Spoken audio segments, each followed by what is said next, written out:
Sasa tutaongozwa kwa maombi.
Sauti ume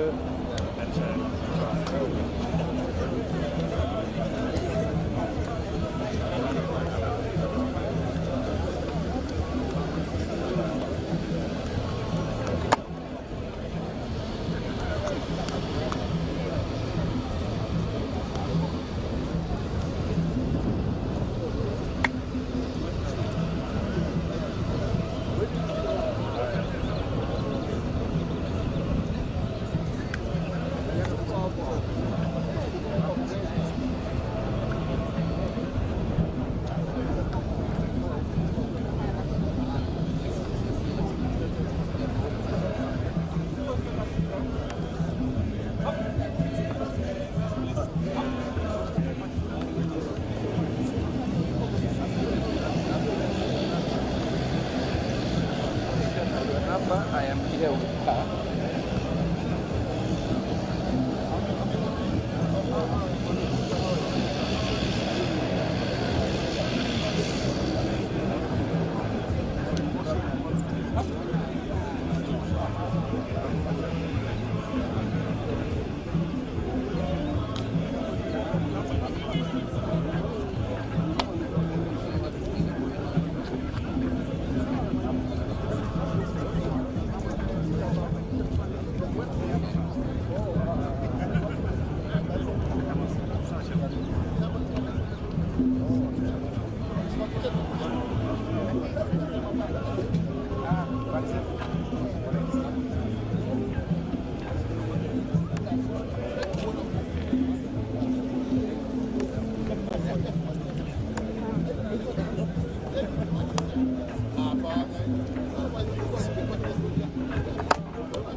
Extend a bit. Okay. You're going to do this, Okay. but I will just announce.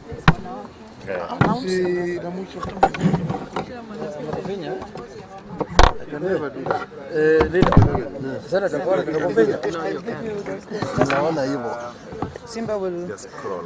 yeah. Who's going to read? Simba. Okay.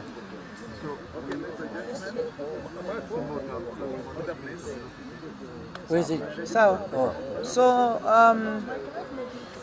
ladies and gentlemen of the press, are you ready? This has been Please. this has been the neck of the ODM party National Executive and Council. National Executive Council of the ODM party that we have held here at Agile this morning. Our resolutions will be brought to us by our deputy party leaders. So I will ask Simba, Governor Simba Arati, our deputy party leader, Governor Abdul Somad, and Senator Osot. Simba. If you could step aside, kidogo tu. Abdul Somad also needs to be here. If you spread out a bit, just a bit. This is a press statement by the National Executive Committee, NEC, of ODM Party. The National Executive Committee, NEC of ODM Party, joins other members of the party, supporters, the nation, and the entire continent of Africa in mourning the untimely death of the party leader, His Excellency Honorable Raila Odinga, yesterday morning while undergoing treatment at an hospital in India.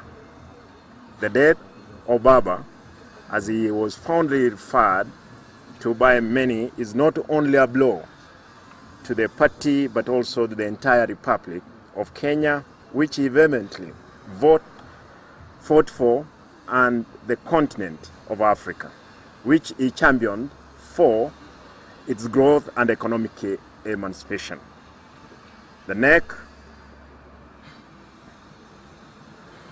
members used today's meeting to commiserate with the family of our departed leader, more particularly his spouse, Mama Dr. Ida Betty Odinga, his children Rosemary, Raila Jr. and Winnie, siblings, and the entire ODM family for the loss. The members paid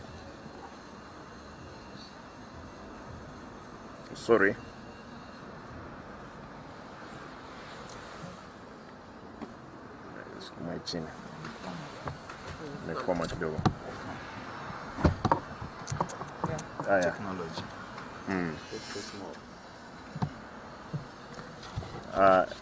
These writings are small, therefore. All right.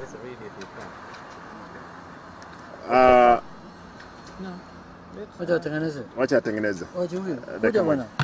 Hii vitu.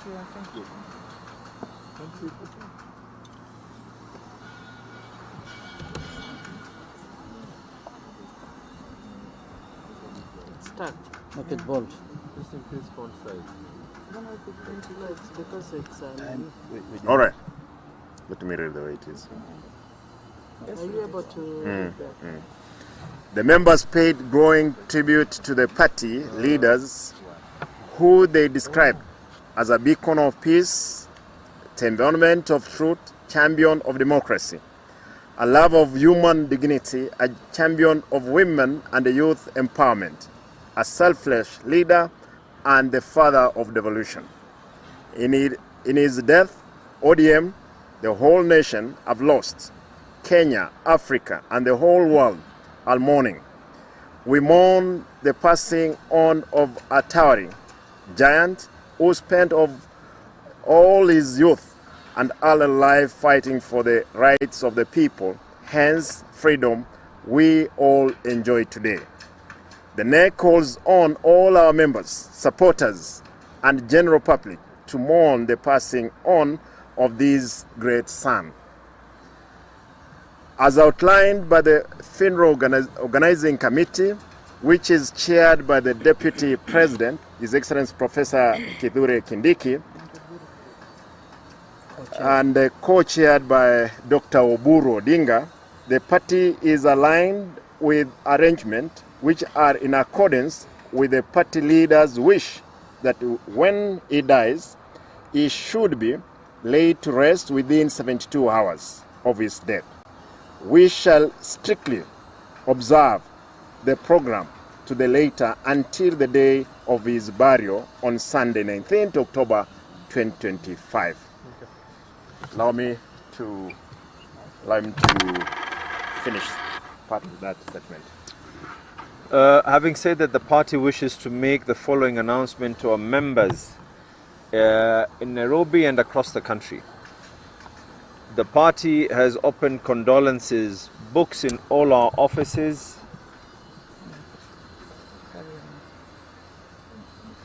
Okay. Why don't you just help us, technology? 1 second.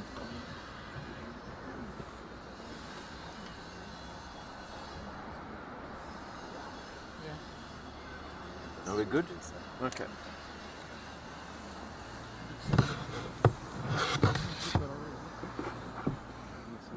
The party has opened condolence books in all our offices across the country.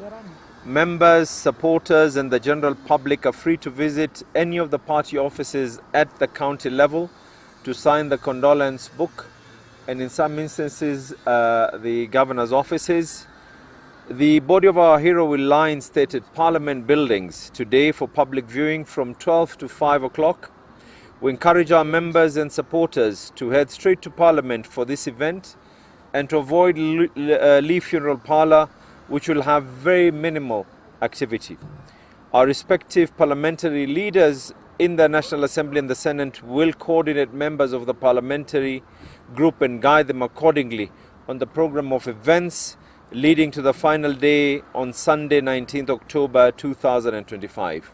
Likewise, majority and minority leaders in the county assemblies will do so at their levels. The ODM remains united, just like it was during the Right Honourable Raila Odinga's time. We believe in unity of purpose, a stronger democratic party and a party that must live on for many years to come.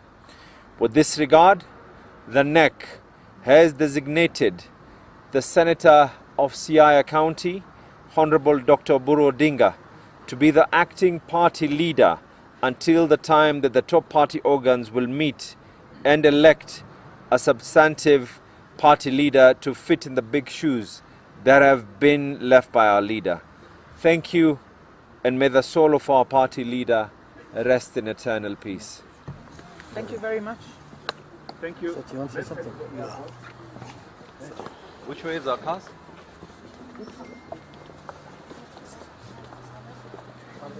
Where cars?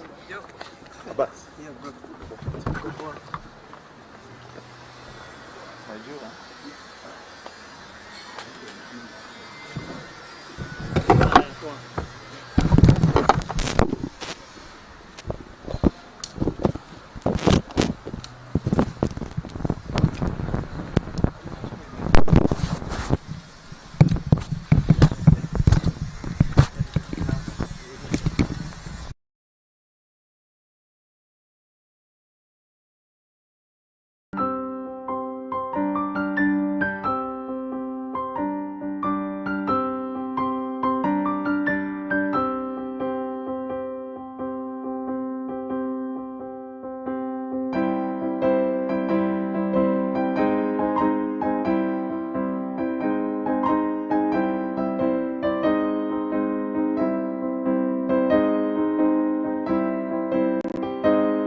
Baba sending Ida to my home to come and welcome me and grace my occasion to start the campaign to become the Member of Parliament.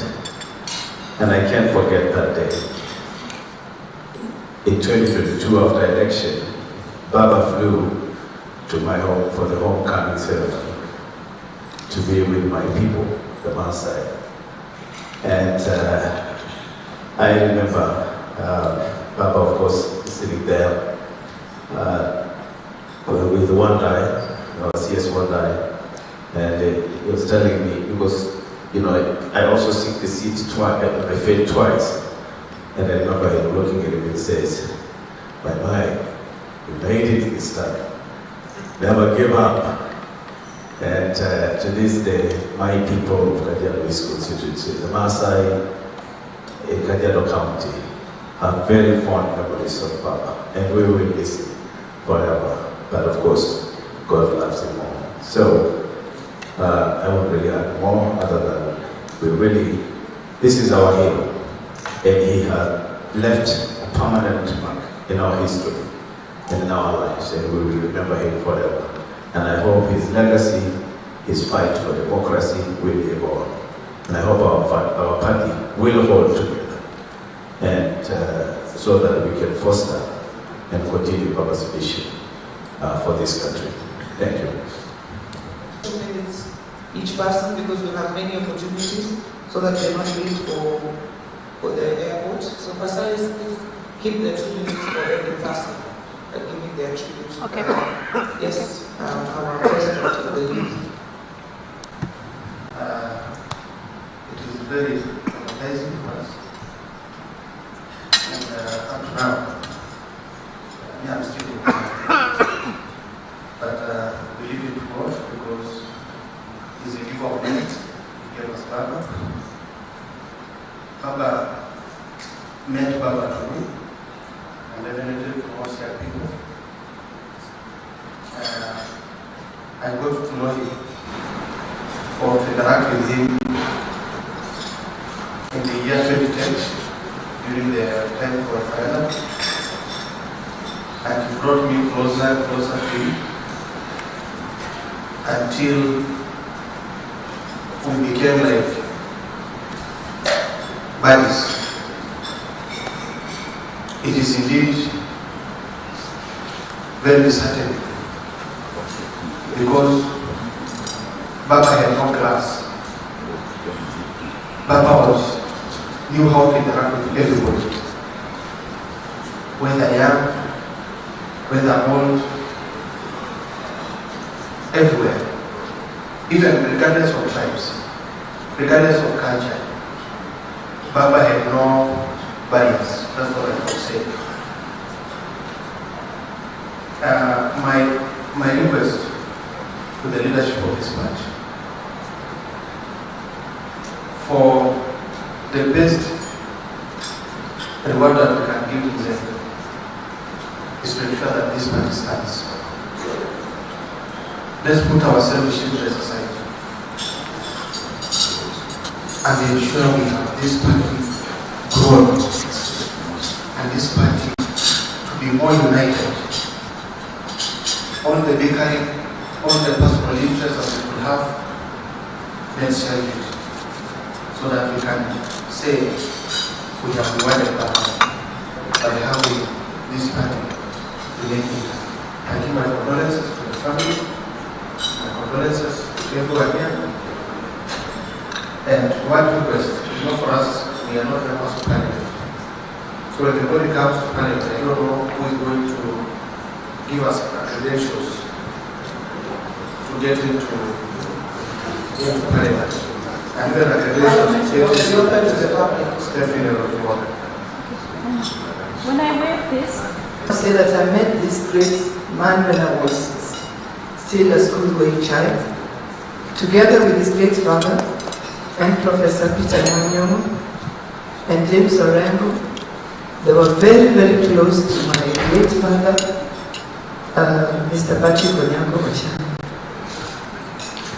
The most amazing thing for me about Jacob is when people mocked him and people made fun of him, he always stood above it.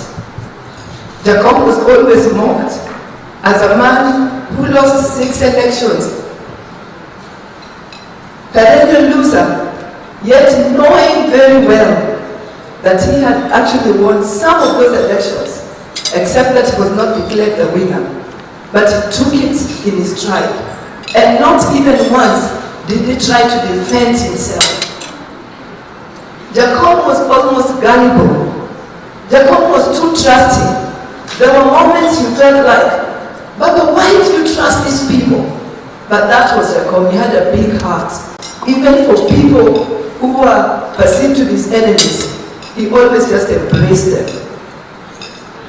Jacob stood for peace and a united country. Look at how many times Jacob sacrificed his own self and his ambition to just make sure that Kenya stood as one. We go back to 2008 or 2007 when the country was almost falling apart. Jacob was a definite winner in that election. But when he saw that thousands of Kenyans had lost their lives and too much blood was being shed, Jacob stepped down and forgot about that win. Despite the fact that some of his colleagues were telling him to push on, but he chose not to see any other Kenyan die. Last year, during the JNC demonstration, look at what Jacob did. Many of the political leaders stood out to take advantage of that opportunity and wanted to look like they were Gen Z so that they would be declared president. Jacob would have easily sided with Gen Zs and the government would have gone down and he would have been the president. But he chose to put the country first.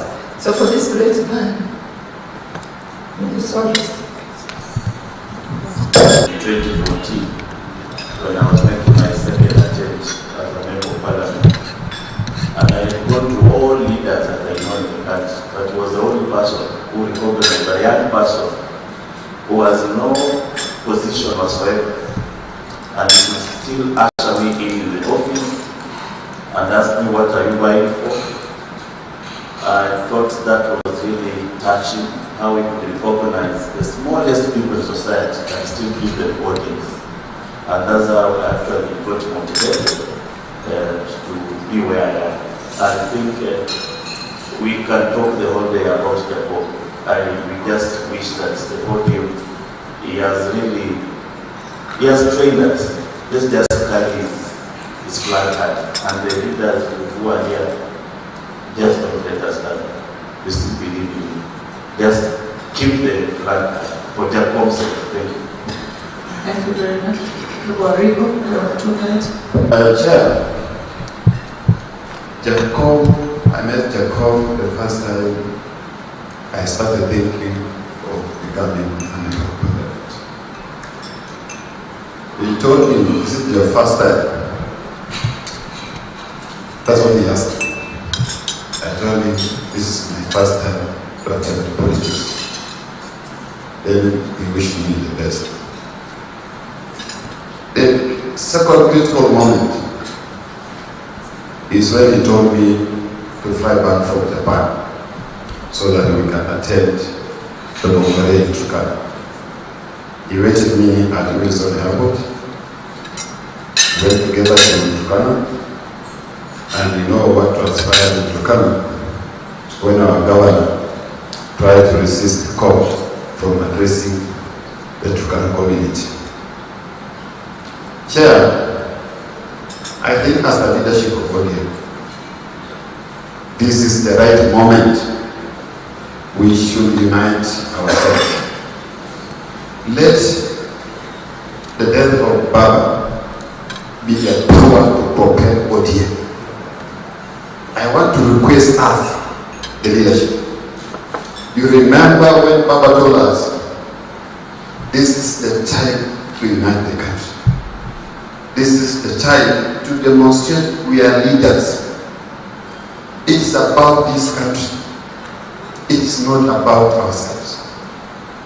And he asked us, he will not accept this country to burn when he's still alive.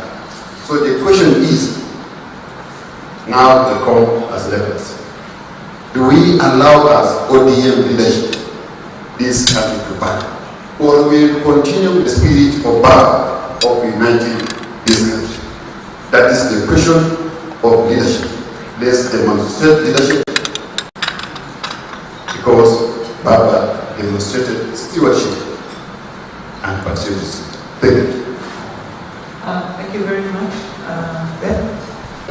I will start by passing my condolences to all of us, the ODM family, and I would say that about this great son of Kenya, Baba is the person who recognized leadership qualities in me and accepted me, a Kamba, from a region that has been opposed to ODM. And Baba recognized that and accepted me and trusted me and believed in me. I would say that Baba and some of us seated here were the first people, yani kuleta ndege kwa village yangu.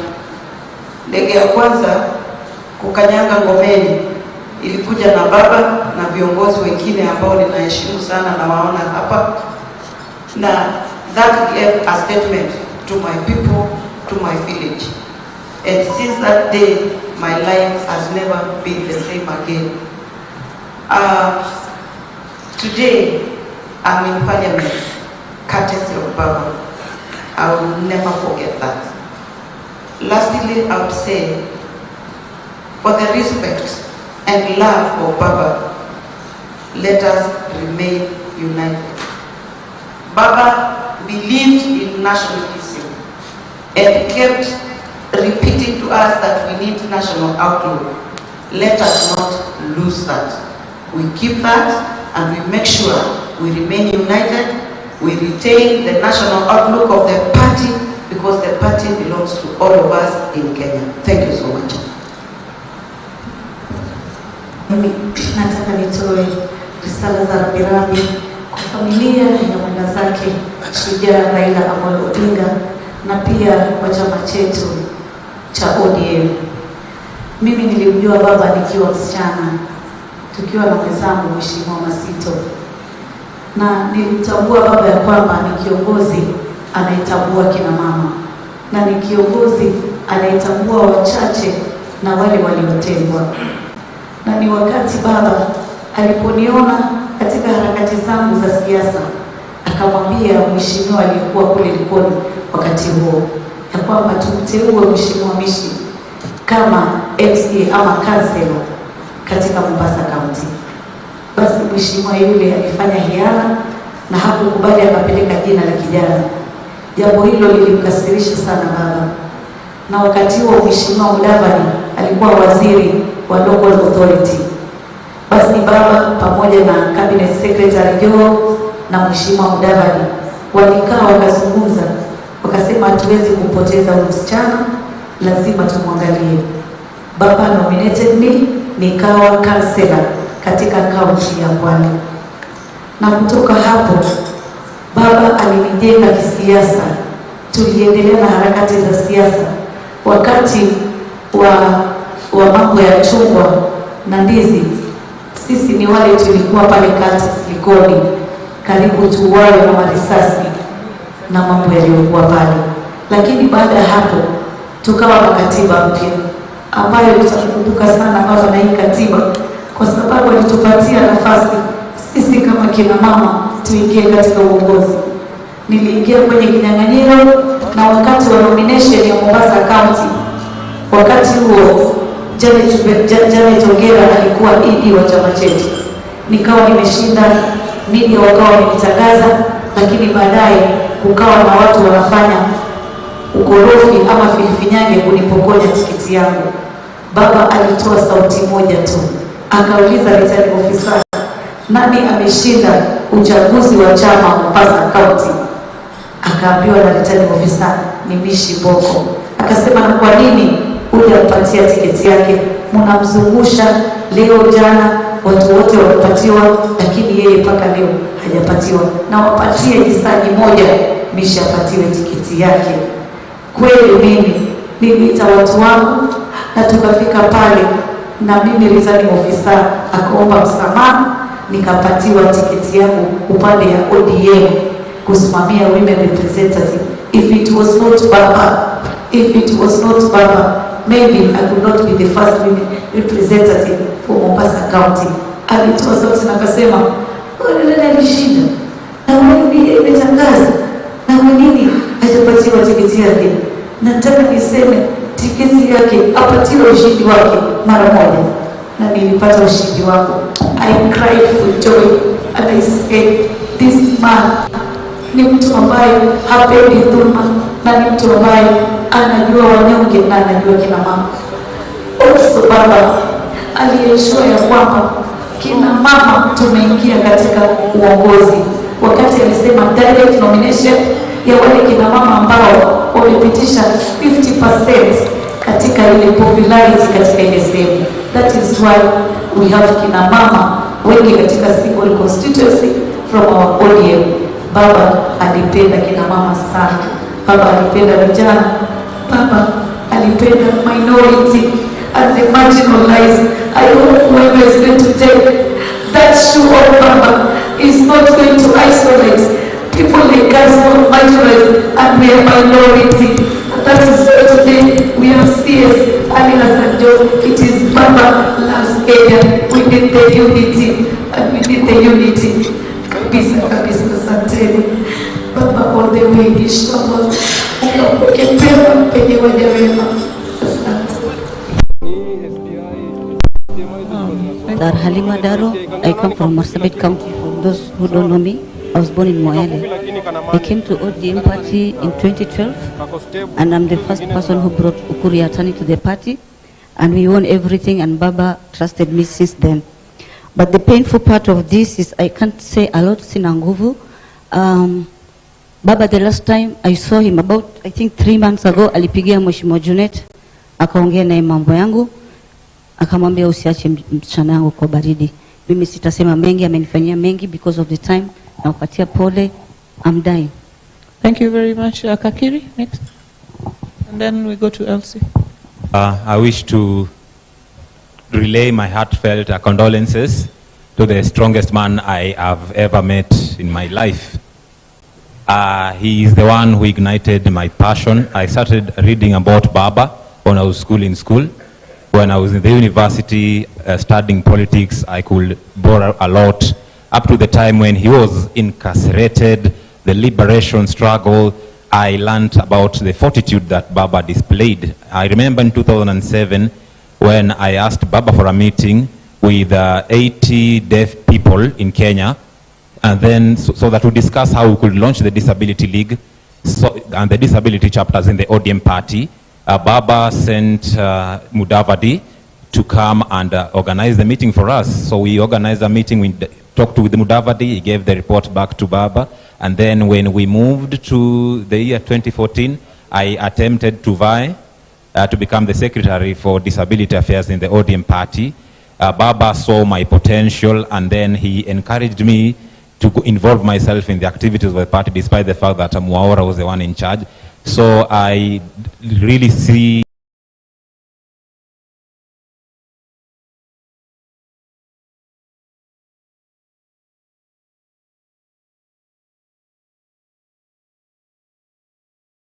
including people like us, and it is that spirit that Baba displayed that has always inspired, made me passionate to continue in the work of uplifting persons with disabilities, because that is what Baba wanted to see. He wanted to accept with disability so that all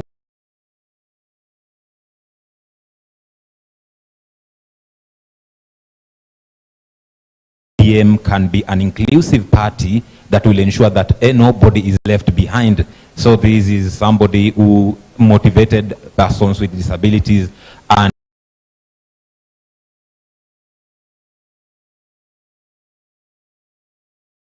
league. So he is somebody who has brought a lot of enthusiasm, and in whatever time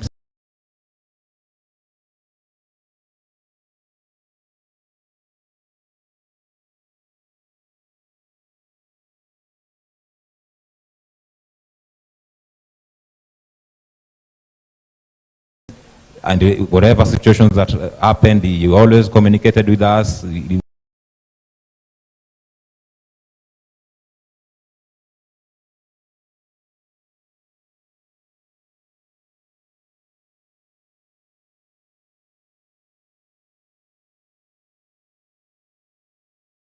We'll always see him showing strength. He'd always tell us, Kugo,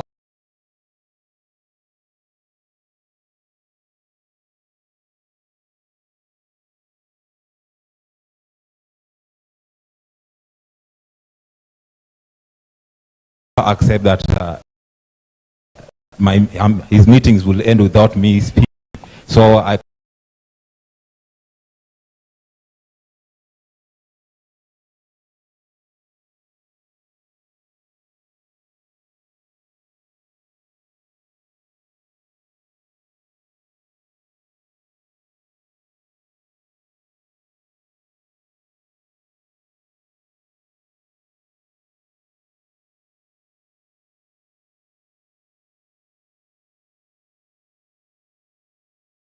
can only say my condolences to all our members.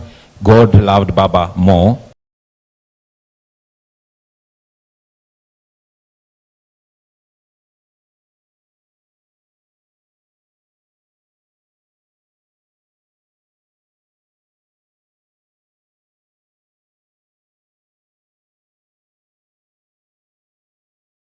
God rest his soul in eternal peace.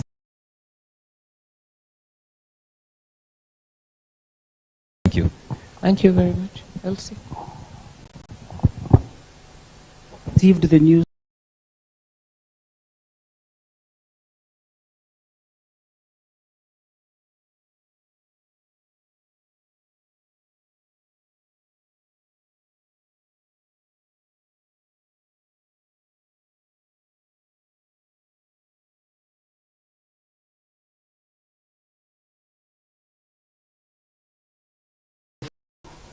Baba's loss with a very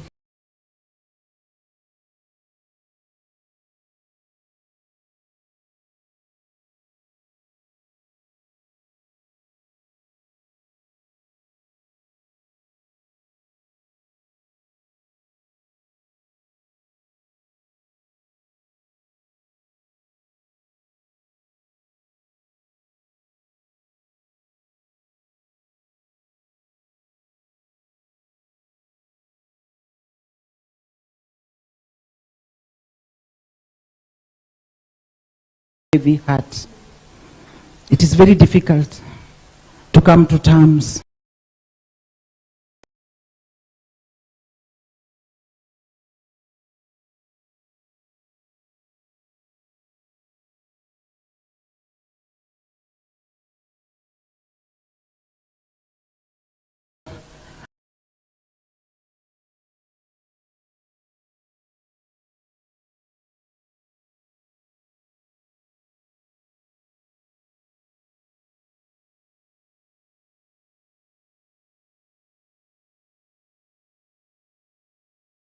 We will not have Baba again. His voice might not be there, but his spirit will live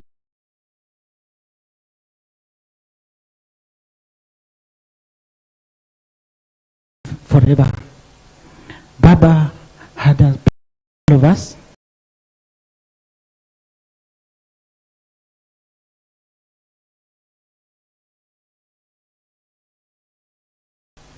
He called me Shemeji.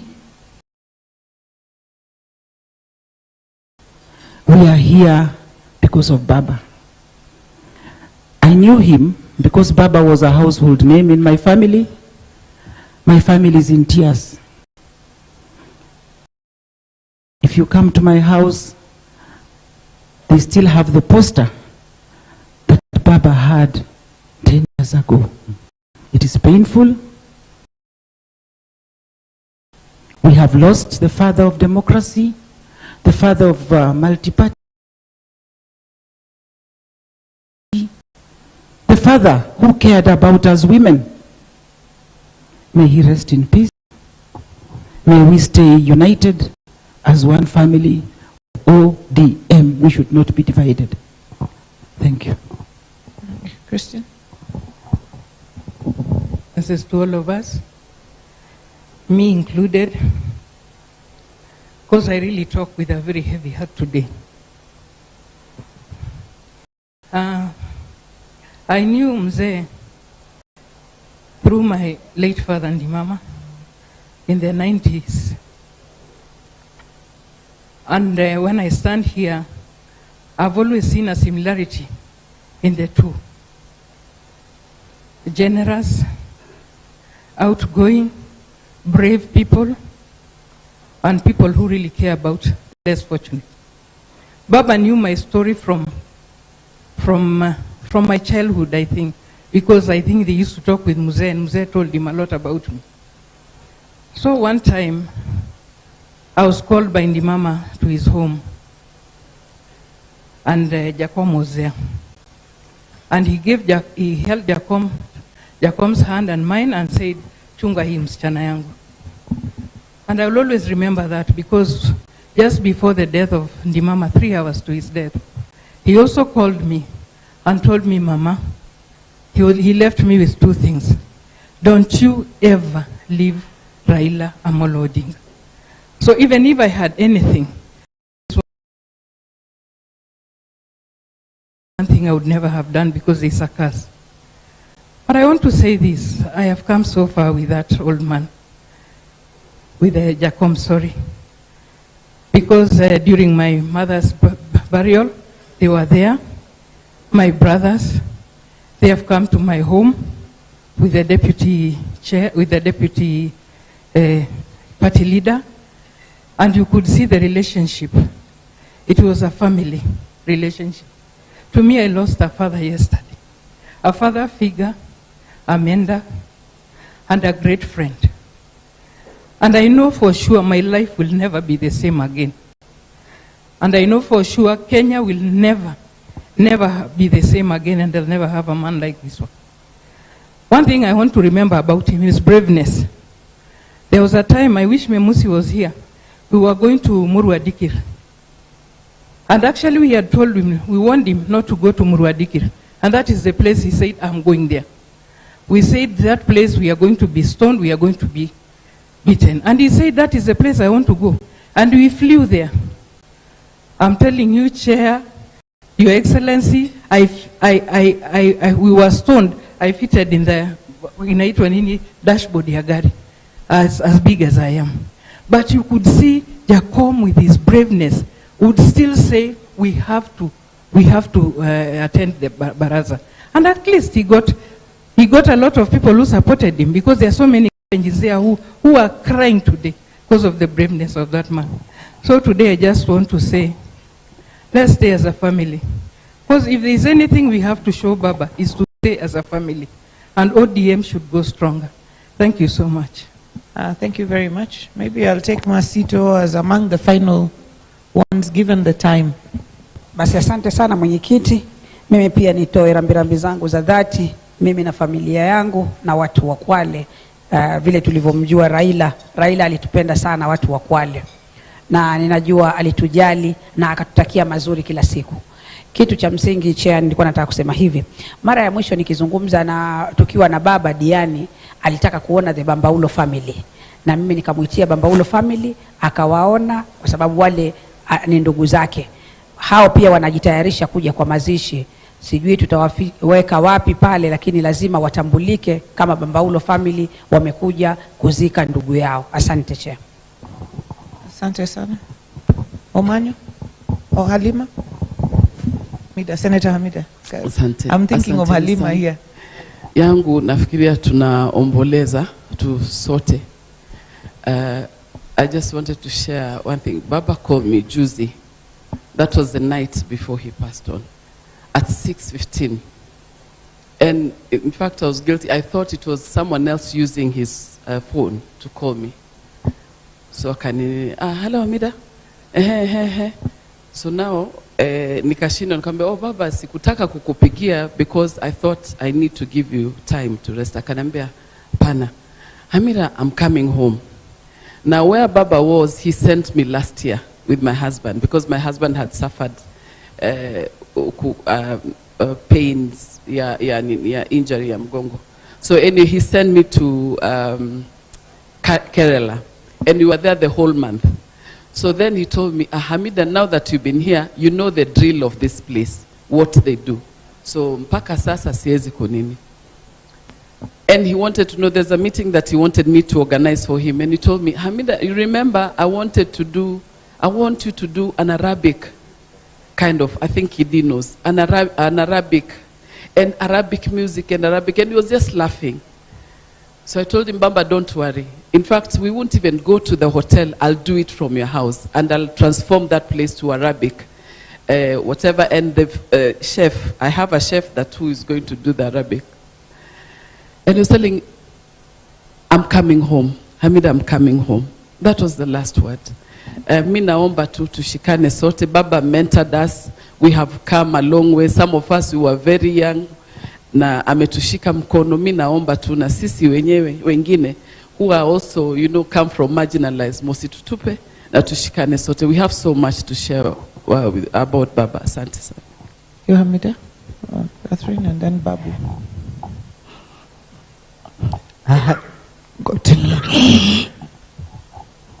Sorry. Babu. Thank you very much. To me, Baba was like a father figure. Baba was so close. And some few days before Baba traveled for treatment, Baba called me to go and see him at Serena. When I went, I found Osotsi with Baba. They were talking with Baba, and there were also other two leaders. Then we sat and we were talking. Baba told me one thing. Baba said, Babu, I want us to work together in ODM. We are one family. There's nothing that has been lost. Let us all be united. Baba was a unifying figure. If you went to Baba with any problem, Baba didn't know how to say no. Baba would just tell you, yes, I will solve it. That was a father. I remember when we were with Mheshimiwa Junet, we were in Elgeyo Marakwet at Tolgo's house. Then we were supposed to go and bury Mzee Kibor. Then Junet told Baba, we've gotten intelligence that we cannot go to Mzee Kibor's place. Baba, let us not go. Baba told Junet, let us wait a little. After the burial, we go and condole with the family. Junet continued and told Baba, we can't go. First of all, when we passed by Iten, I don't know Iten at Elgeyo Marakwet, we were stoned there. Then, when Baba insisted, we decided to go. Ogeta, Junet, myself, and Baba. When we went to Mzee Kibor's place, we parked like around 500 meters from the homestead. Getting in, we found the leaders who were there. The then area member of parliament, the governor, and other leaders. We condoled with the family. Then one by one, we saw these leaders getting out and making phone calls. Then Junet told me, Babu, there's something happening here. Can you find out? I told Junet, I don't know anybody here, but let me see. One after the other. After 5 minutes, Junet told Baba, we have to leave this place. We left, we got into one car, we all sat at the back. The distance between the gate of Mzee Kibor and the chopper, all our heads were down on the floor of the car. We were being killed, but Baba continued saying, drive and we go. Just continued encouraging the driver. Getting into the chopper, things happened the way things happened. So I know Baba is a very brave person. I know Baba is a unifying figure. My humble prayer is that Baba was a ladder for all of us. We used Baba to cross the turbulent waters, to cross over the crocodiles and the sharks. Baba was a ladder to us. We used him to climb to the higher levels. It is my deep prayer that we give Baba the befitting respect. I want to disassociate myself because there's something that happened at Mama Ida yesterday. I came there, I found honorable members who were here, and first of all I was calling Millie to know where people are meeting. Then I was informed by Nikal that The meeting was at Karen when I called him. When I went there, I found even the president, I found everybody there. Then I left that place after the president had left and other leaders. Then people started chanting my name. Honestly, before man and God, I can be the last person to destroy Baba's legacy. I can't do it. A lot was said, a lot is being said, but between me and God, I know the love and the place that I have for Baba. Baba used to call me as almost the last resort, 4 a.m. Baba, what do? We've reached the rock bottom during elections. Honestly speaking, we leave it to God. I urge all our leaders, let us stay united in ODM. This party is a big party. Let us stay united. That's all I can say. Thank you, Babu. I think I want to close the tributes there because of time. It's already 8. Thank you, Chair. I won't take long. And I just want to confirm that Baba was a unique person. He has touched all of us. I think let us celebrate his legacy. Let us preach peace. I think we need to talk to our people. Yesterday when we were in Karen at the residence, there were a lot of noises. So let us advise our people. I will not say, because there will be another opportunity to celebrate as an ODM the legacy of Baba. Thank you. Thank you. Basaris, 1 minute. Good morning. I met Baba in 2002. I think he was in the Ministry of Roads because I was doing the Adopt a Light project and I had the idea and I was going through a lot.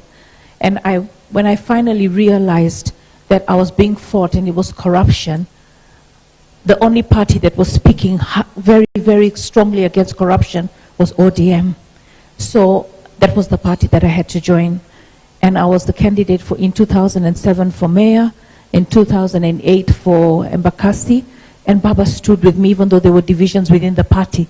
Oburu was with George Aladwa, and Baba stood with me. So he's walked the journey with me. One thing I want to say to the leadership, and I'm taking from where Honorable Mishimboko spoke about marginalized groups. I'm extremely marginalized in the sense that I'm my mother's Kikuyu. For you to be recognized as a mountain person, your father has to be Kikuyu. So I'm not Kikuyu. I don't belong to any region. I'm Greek, of Greek origin, with Kenyan mother. So I don't have a region. And I really want to be adopted by any one of the 8 provinces or the 8 regions, because I feel like every time there's something going on in the party, I don't belong in any of the regional blocks. And I've asked Costarians, because I was born in Mombasa, to adopt me and put me in their groups so that at least I belong somewhere. I miss out a lot of opportunities because I'm not in any regional group. I want ODM to always remember our strength comes in the marginalized. And if we keep that together, we'll be okay. Baba's wisdom, we must have some wise people or wise counsel. We need to find them. I think we have Professor Anyang Nyong here. Baba used to advise us on what to do. I was actually going to say that when it comes to 2027, we need the wisdom of the wise so that they can tell us the strength of our party to win the most seats. Thank you. God bless you all. Thank you very much. The 2 main flags where His Excellency will be standing, we will request that you all move to the flag. Wale tumesimama pale kwa njia tafadhali, tunaomba sote tuweze kusonga mahali nasi. That road needs to be clear. That road there needs to be clear. So all those standing there tafadhali, tunaomba tuende kwa nyasi. Kila mmoja tafadhali, ili tuende kwa nyasi. Upande on your right. Thank you. Asante sana. Naomba tuendelee kusonga. Tusaidiane tafadhali. Ili tuwe na sherehe ambayo ina heshima kabisa. Tusonge tafadhali. And moving forward, kindly let's not have anybody come in front of the barrier. So as you have ceremony that is full of respect and honor that deserves, kindly let us just agree to remain behind the barrier and follow the rules and guidance that we give. Thank you. Asante sana. Naomba tafadhali tuendelee kukulia pale.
Only the choir is allowed to be there. Only the choir. Only the choir. Only the choir is allowed to be there. So please, let's ensure that we clear that area. The choir is in uniform. Anyone who is not in the choir uniform, I kindly request respectfully that we clear.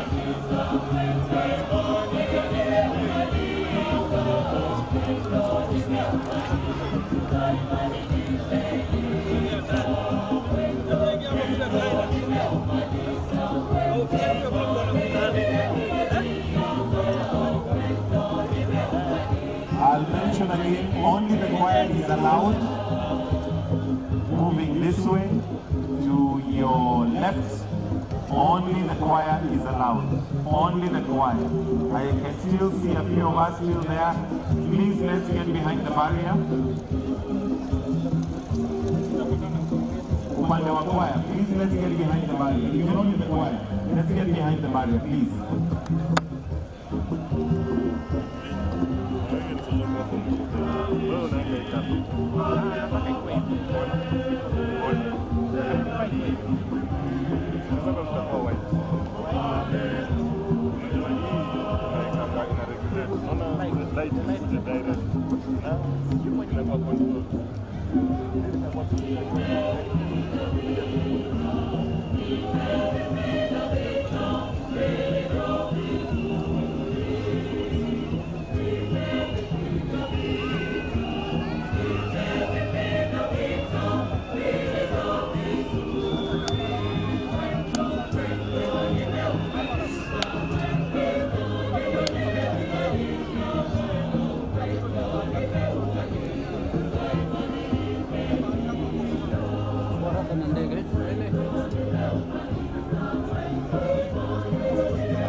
As we continue with entertainment from the State House Choir, just as an update, the aircraft has landed.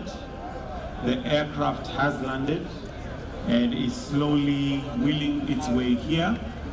And for those who possibly were not here earlier on, the call sign for this aircraft would ideally or ordinarily be KQ203.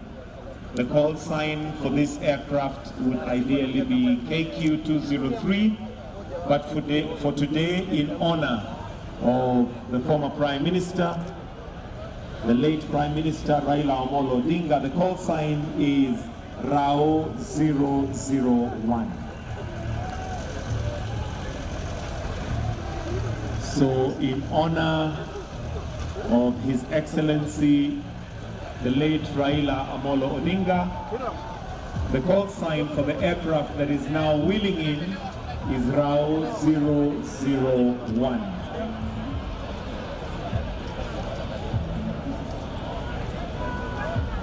And shortly we are going to have the aircraft in view.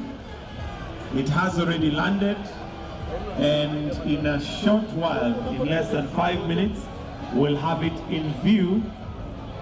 And the procedure will be disembarkment first of all, before we have the official reception of the late Prime Minister Raila Amolo Odinga.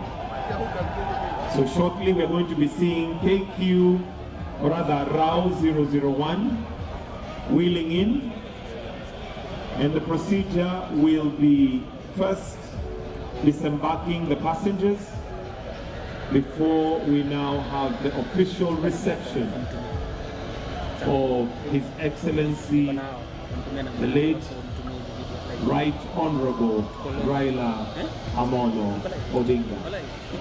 And now we have it in view. We can see RAO 001 wheeling in.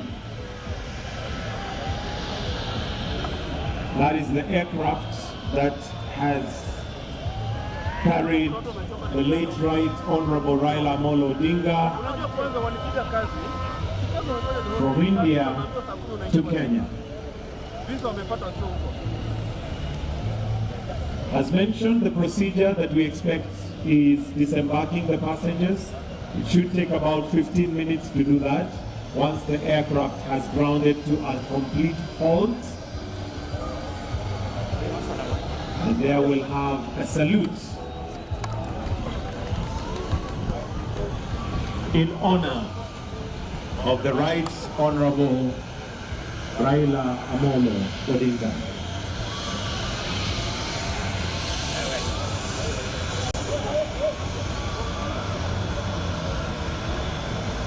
And what we have there is what we call a water cannon salute, which is in honor of the late Right Honorable Raila Amolo Odinga as he now wheels in. As mentioned, this on an ordinary day would be KQ 203, but today, in honor of the late Right Honorable Raila Amolo Odinga, it is RAO 001. The call sign for this aircraft is RAO 001.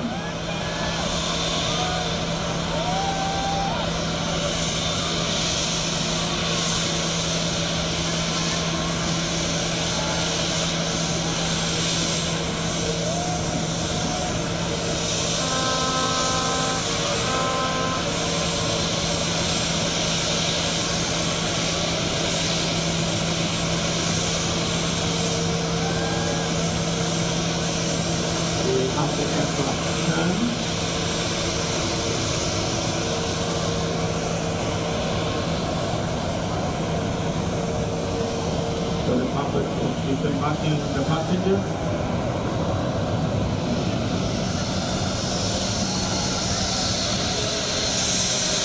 After which, we will then have the passport of His Excellency, the Right Honorable Raila Amolo Odinga, wheeled out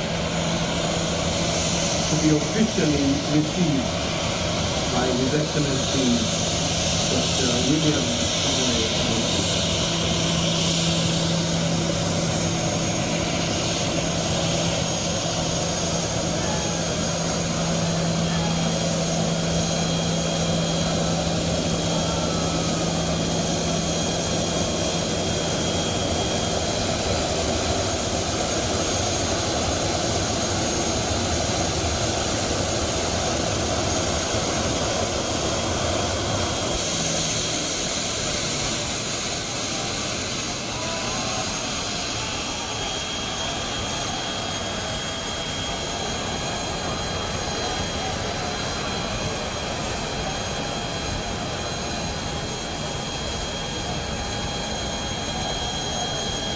So kindly, for guidance,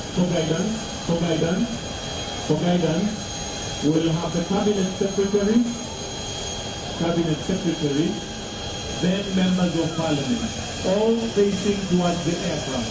We cannot have anybody in front here, please. We'll need to move this way. We need one straight line. We'll have to step back, kindly. We'll have to step back.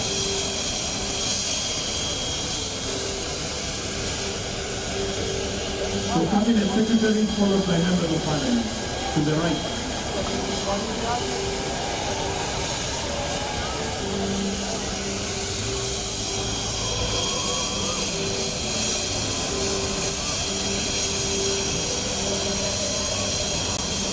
Hello. Cabinet secretaries, governors, members of parliament. 90.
photographers need, you realize it is completely clear. Estimate will be standing somewhere. So this needs to be completely clear. Completely.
Raila Odinga. So that's what we're waiting for right now. We're waiting, and as soon as it is back from the aircraft, we'll then have national anthem played.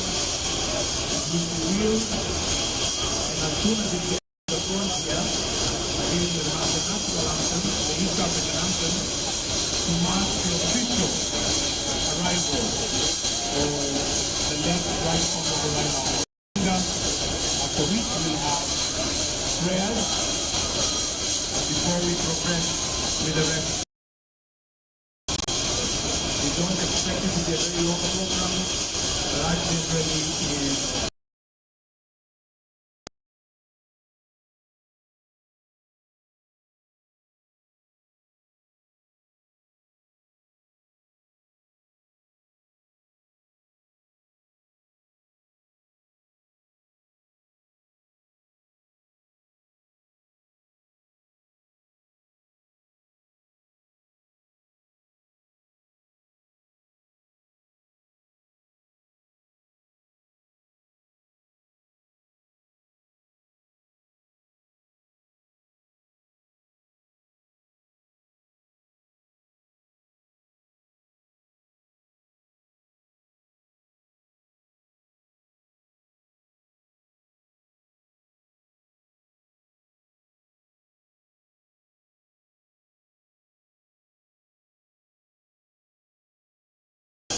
will have the casket wheeled out at the point it touches down.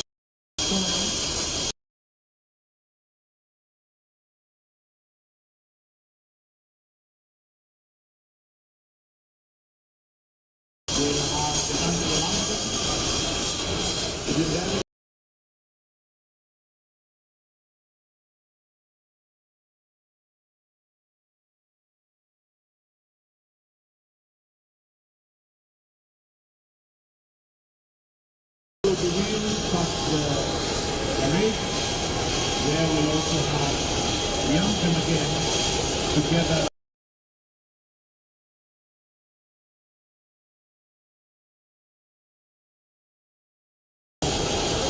Well, the two anthems, the Kenyan anthem and the East African anthem.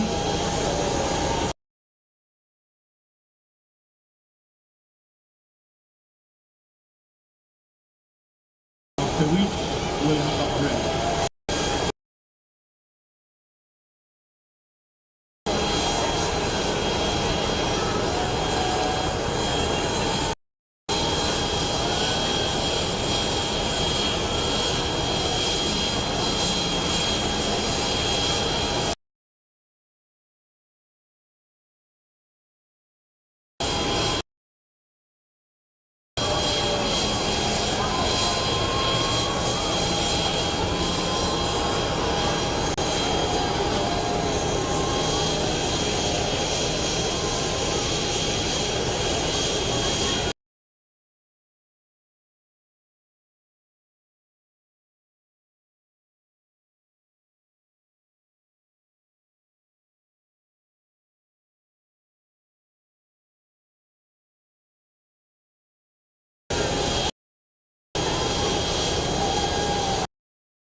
Songa, songa, songa.